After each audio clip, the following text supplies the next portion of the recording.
profits of a spell. Bienvenue, welcome! A skinny teenager had been paid to stand just inside the hippodrome's doors, shrieking hospitality. Thanks, said Theo, and flashed him a thumbs up. Did people still give thumbs ups?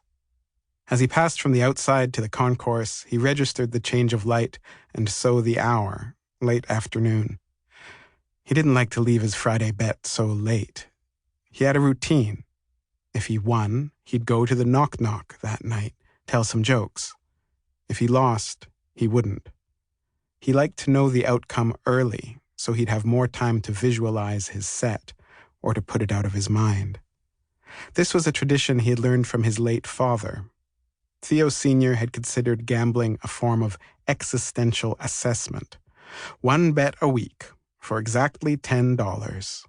An augury, a fortune cookie, an appraisal of where he stood with the world. A mirror of myself, Senior had called it, pulling on galoshes one night. But you don't even try to win, Theo's older brother, Peter, complained. You just bet.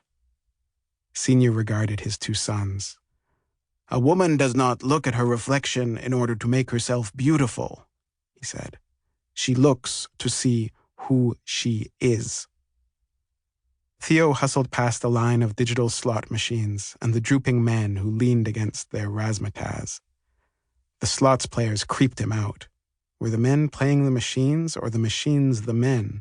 But the malaise left him as soon as he reached the observation deck, a concourse ablaze with chandeliers, with carpeting the color of American dollar bills. Ecstatic voices yelled from mounted speakers. Plate glass windows stared down onto the track. A few dozen men and women hunched on plastic chairs, watching the race on high-def TVs, where it looked brighter, realer, than it did through the glass. Theo put down his bike helmet and grabbed a racing form from the pile on the counter.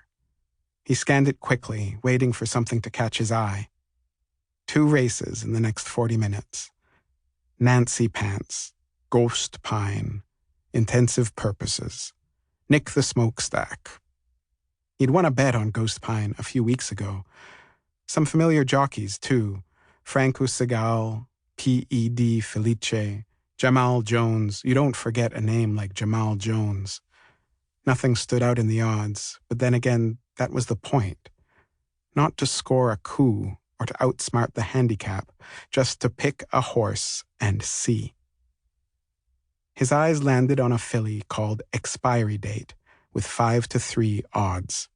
Jockey, J. Jones. He presented himself to a clerk and slid across $10 straight from his family's grocery store till. 10 on expiry date, he said.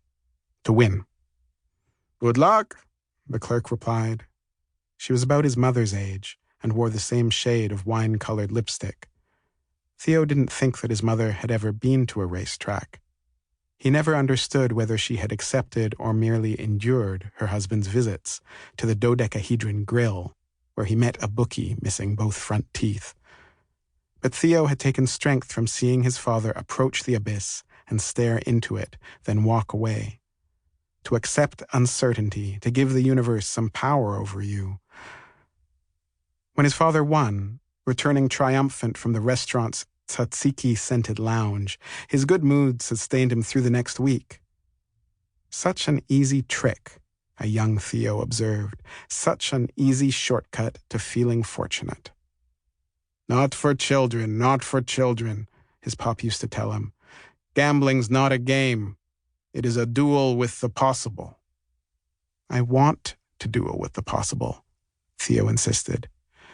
No, sesame seed, replied his father. It is not for children. Childhood is the only time when there are no stakes, the only time in your whole life, Theo. You will have many, many years of stakes, perilous, high stakes. Do not hurry them. I should bring Mom, Theo thought. One of these Fridays. Ask her if she wants to come, to watch a wager for old time's sake. He worried that she spent too much time at the store, especially since his father's death 10 years ago, while other women her age enjoyed retirement, playing cards around a table.